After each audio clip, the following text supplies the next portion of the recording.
Edu learning point channel में सभी दोस्तों का हार्दिक स्वागत है। आइए दोस्तों, हम आपके लिए आने वाली प्रतियोगिता परीक्षाओं से संबंधित एक बहुत ही महत्वपूर्ण टॉपिक लेकर आए हैं और आज का हमारा जो विषय है वो है समास।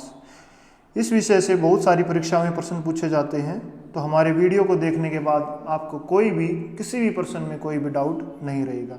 तो देखिए, समास दो शब्दों से मिलकर बना है, सम और आस। सम होता है संक्षिप्त करना, आस होता है शब्द। दो शब्दों को संक्षिप्त करने से और उनका मेल करने से एक नया शब्द बनता है।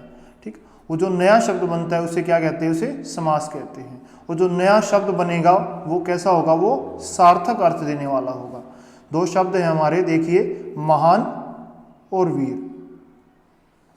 जो महान और वीर, ये दोनों शब्द, इनके दोनों अपने अपने अर्थ हैं। इन दोनों को मेल से एक नया शब्द बनता है महावीर। महावीर हनुमान जी के लिए प्रयोग किया जाता है और बहादुर व्यक्ति के लिए भी इसका प्रयोग किया जाता है।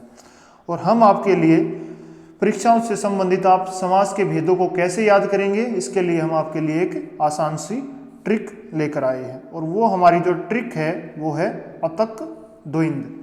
अतक द्विंद बहु। देखिए, अ से अविभाव समास, तय से तत्पुरुष, क से क्रमधारय समास, द्वि से द्विगु, द्वंद्व से द्वंद्व समास और बहु से बहुव्रीहि समास। एक बार अगर आप इस ट्रिक को याद कर लेंगे तो आप समास के भेदों को फिर कभी भी भूल नहीं पाएंगे, इस बात की मैं गारंटी देता हूं।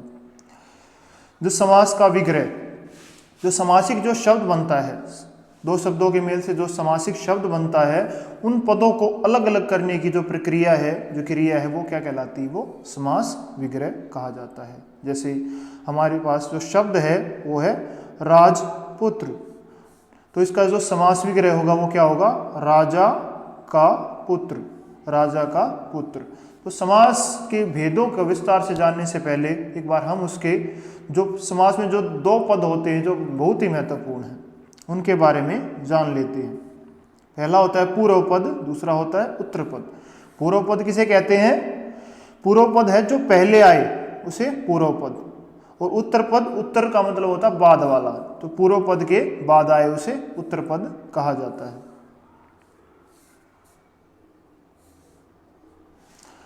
पहला जो हमारा समास है वो है अविभाव समास।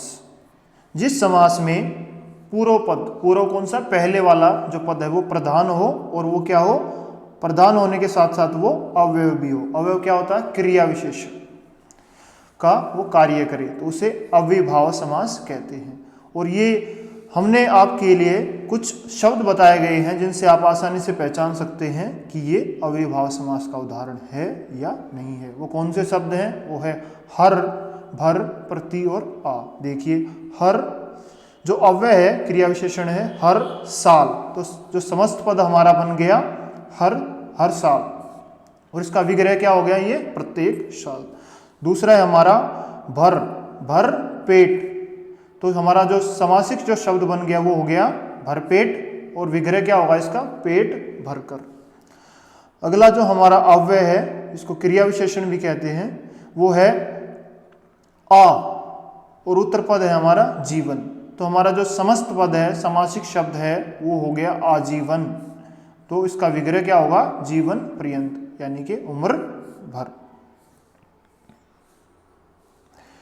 अगला हमारा जो समास है वो है तत्पुरुष समास। ये भी बहुत ही महत्वपूर्ण समास का भेद है, इसमें से बहुत सारे प्रश्न पूछे जाते हैं। जिस समास में उत्तर पद प्रधान हो, जो अविभाव हमने पढ़ा था उसमें पूर्व पद प्रधान था और इसमें उत्तर पद प्रधान है, यानी कि दूसरे वाला जो पद है वो इसमें प्रधान है।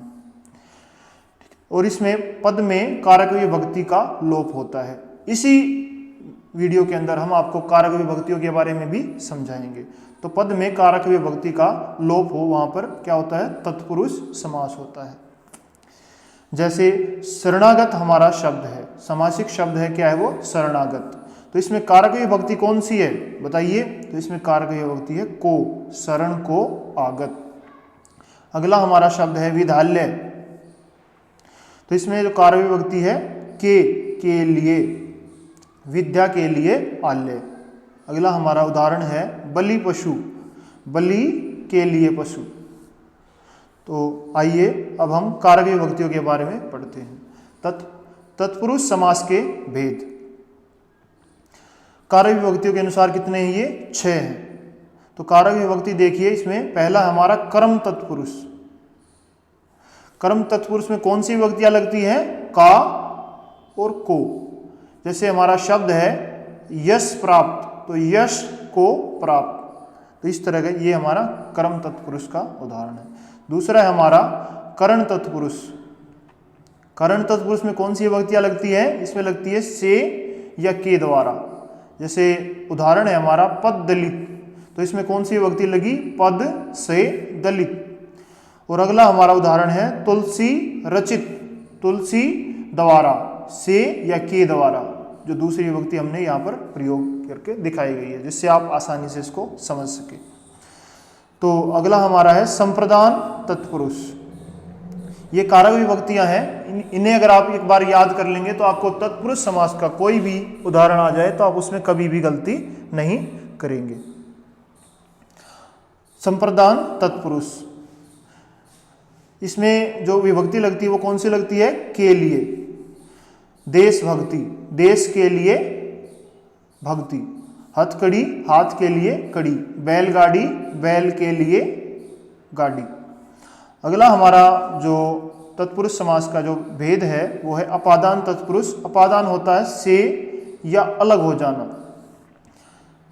उदाहरण के लिए देखिए पथ भ्रष्ट, पथ से भ्रष्ट। पथ होता है जिस रास्ते पर वो चलना चाहता है उससे वो उतर गया है, उससे भटक गया है, तो पथ से भ्रष्ट। अगला हमारा है गुणहीन। एग्जाम्पल देखिए दोस्तों, बहुत ही अच्छे अच्छे एग्जाम्पल्स जो परीक्षा में आए हुए हैं उन्हीं से संबंधित जो उदाहरण आपके सामने यहाँ पर प्रस्तुत किए गए हैं। गुणहीन, गुण से हीन, यानी कि वो जो उसके अंदर जो गुण थे उन्हें वो छुपाए हुए हैं, उन्हें वो प्रकट नहीं कर रहा, वो कुछ और कार्य कर रहा है।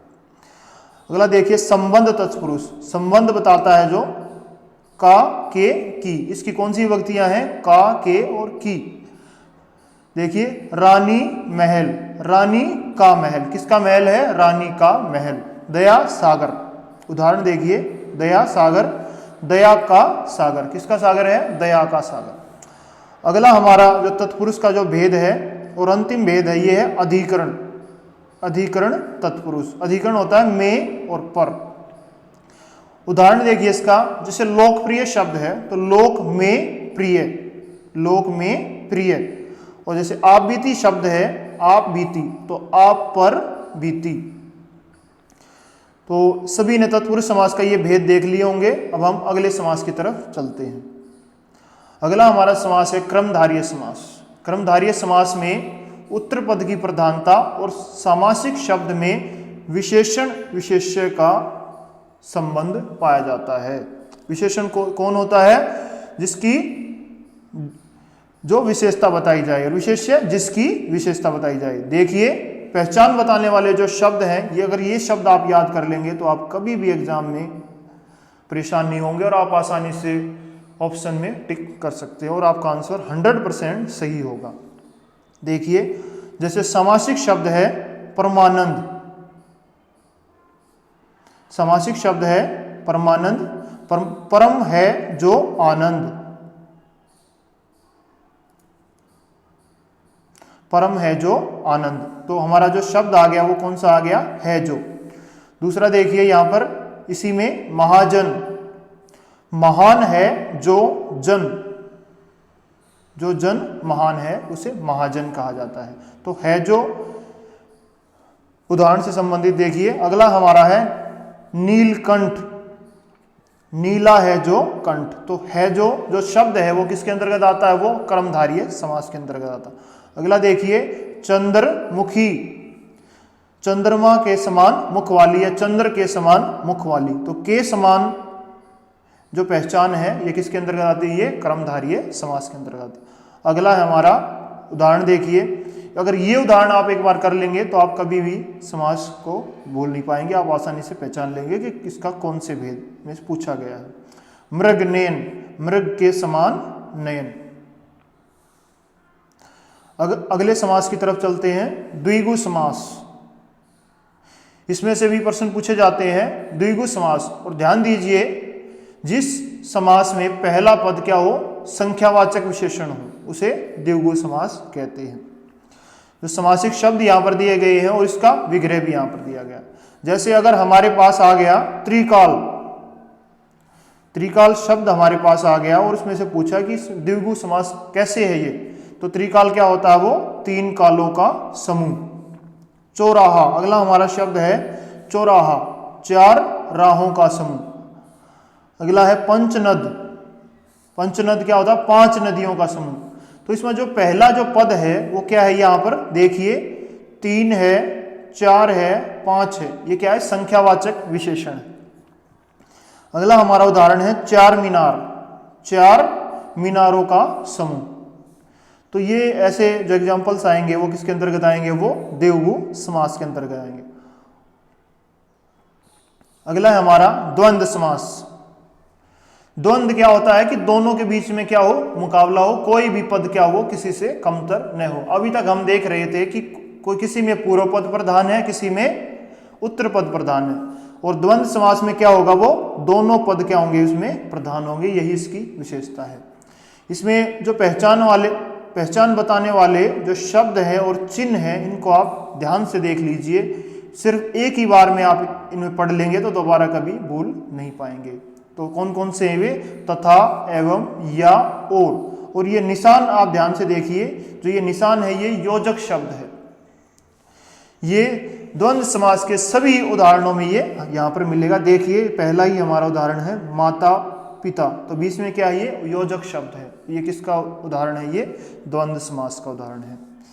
और माता और पिता, इसका विग्रह करेंगे तो क्या आएगा इसमें, माता और पिता। दूसरा देखिए सुख दुख, सुख एवं दुख, तो हमारा दूसरा जो शब्द चिन्ह है इसमें दूसरे वाले एग्जाम्पल में आया हुआ है। तीसरा है खरा खोटा, खरा या खोटा। अगला है हमारा जीवन मरण, जीवन तथा मरण। और हमारा जो अंतिम समास का जो भेद है वो है बहुव्रीहि समास। ये भी बहुत ही महत्वपूर्ण समास है, और इस समास में किसी भी पद की क्या होती है, वो प्रधानता नहीं होती, अपितु दोनों पद मिलकर किसी तीसरे पद को प्रधान बनाते हैं। तो अभी तक हमने जितने भी समास पढ़े थे उसमें किसी में पूर्व पद प्रधान था, किसी में उत्तर पद प्रधान था। लेकिन जो बहुव्रीहि समास है इसमें दोनों ही पद प्रधान नहीं होते और दोनों पद मिलकर किसी तीसरे पद को प्रधान बनाते हैं। उदाहरण के लिए समझिए, बड़भागी, जो बड़भागी शब्द है, बड़ा भाग्यशाली है जो, कौन है वो, उद्धव। उद्धव कैसे हैं कि वो श्री कृष्ण के साथ रहते हैं, तो बड़भागी शब्द किसके लिए प्रयोग किया गया, वो उद्धव के लिए। अगला देखिए दशानन, 10 हैं आनन, जिसके आनन होता है सिर, किसके होते हैं 10 सिर, रावण के। तो तीसरा पद प्रधान है, किसी तीसरे व्यक्ति की विशेषता यहां पर बताई जाती है। जलद, जलद क्या हो गया, जल में उत्पन्न होने वाला, क्या हो गया, वो कमल। लंबोदर, लंबा है उदर जिसका, वो किसके लिए प्रयोग किया गया, गणेश के लिए। बहुत सारे बच्चों ने, हमारा जो दोस्त है उन्होंने वीडियो देखा है और उन्हें, मुझे पता है वीडियो उन्हें पसंद भी आया होगा। आइए अब हम परीक्षा उपयोगी महत्वपूर्ण प्रश्नों पर ध्यान देते हैं। और ये जो हम प्रश्न आपको करवा रहे हैं MCQ बेस में, ये पिछली परीक्षाओं में पूछे गए हैं और उन्हीं पर जो ये हमारी वीडियो आधारित है। देखिए पहला जो हमारा प्रश्न है वो है देवासुर, ठीक है। तो आप गैस कीजिए, इसमें 4 ऑप्शन दिए गए हैं, तत्पुरुष समास, द्वंद्व समास, क्रमधारीय समास और अव्ययभाव समास। तो हमारा जो सही ऑप्शन होगा वो क्या होगा, वो होगा द्वंद्व समास, ठीक है, क्योंकि इसमें देवता और असुर दोनों यहां पर लिए गए हैं, तो ये द्वंद्व समास का उदाहरण है। अगला हमारा जो प्रश्न है, समास को कैसे परिभाषित किया जा सकता है। जैसे शुरुआत में ही, वीडियो की शुरुआत में ही हमने आपको बताया था कि समास का जो अर्थ है वो क्या करना है, वो संक्षेप करना है, संक्षिप्त करना है। तो हमारा ऑप्शन नंबर 3 यहां पर सही होगा। अगला हमारा प्रश्न है, निम्नलिखित में से क्रमधारीय समास का उदाहरण कौन सा है। बताइए। तो इसमें से जो क्रमधारय समास का जो उदाहरण है कौन सा है? वो है महाश्य। महाश्य जो शब्द है वो क्रमधारय समान का उदाहरण है। इसमें विशेषण विशेष्य का संबंध है। अगला हमारा जो प्रश्न है वो है द्विगु समास का उदाहरण कौन सा है? तो जो द्विगु समास का जो उदाहरण है वो बताइए। तो वो द्विगु समास का उदाहरण जिसमें पहला पद क्या हो? संख्यावाचक विशेषण हो। तो संख्या किस में दी गई है? त्रिलोक शब्द में। तो हमारा जो सही आंसर होगा, टिक जो आंसर होगा वो कौन सा होगा? वो त्रिलोक। अगला हमारा जो प्रश्न है वो है खगेश। खगेश शब्द में कौन सा समास है? तो बताइए। बहुव्रीहि समास, तत्पुरुष समास, क्रमधारय समास और द्विगु समास। कौन सा समास? तो इसमें हमारा जो समास होगा वो ऑप्शन नंबर 1 हमारा सही है। खगेश में बहुव्रीहि समास है। अगला हमारा जो प्रश्न है निम्नलिखित में से कौन सा अविभाव समास का उदाहरण है? तो कौन सा उदाहरण है? रामायण, दिनानु, दिन, लोह पुरुष और चक्रधर। तो अविभाव समास का जो उदाहरण है वो है दिनानु दिन, दिन प्रतिदिन। तो इसमें ये अविभाव समास का उदाहरण है। अगला है हमारा उपमेय और उपमान के योग से कौन सा समास बनता है? तो बताइए। उपमेय और उपमान के योग से कौन सा समास बनता है? जिसमें विशेषण और विशेष्य का संबंध हो। ये हमने आपको बताया था आगे पहले भी जब हम समास के बारे में पढ़ रहे थे, और यहाँ पर एक बार दोबारा से हम आपको बता देते हैं। क्रमधारय समास का जो हमारा सही ऑप्शन होगा वो क्रमधारय समास है। क्रमधारय समास में विशेषण विशेष्य का संबंध, उपमेय उपमान का संबंध पाया जाता है।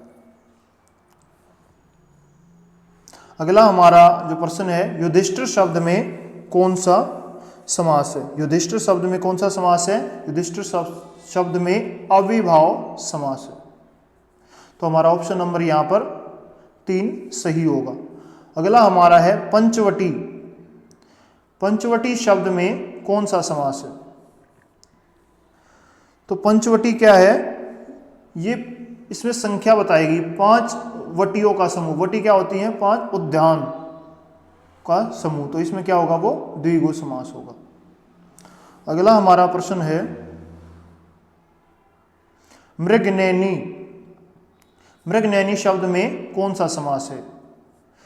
मृग के समान नयन वाली। तो इसके लिए जो हमारा जो समास होगा वो कौन सा होगा? वो क्रमधारय समास होगा। हम एक बार अगर इसको ध्यान से पढ़ लेंगे समास की सभी परिभाषा और भेद, तो हम आसानी से बता सकते हैं कि कौन सा इसमें पूछा गया है। अगला हमारा गौशाला।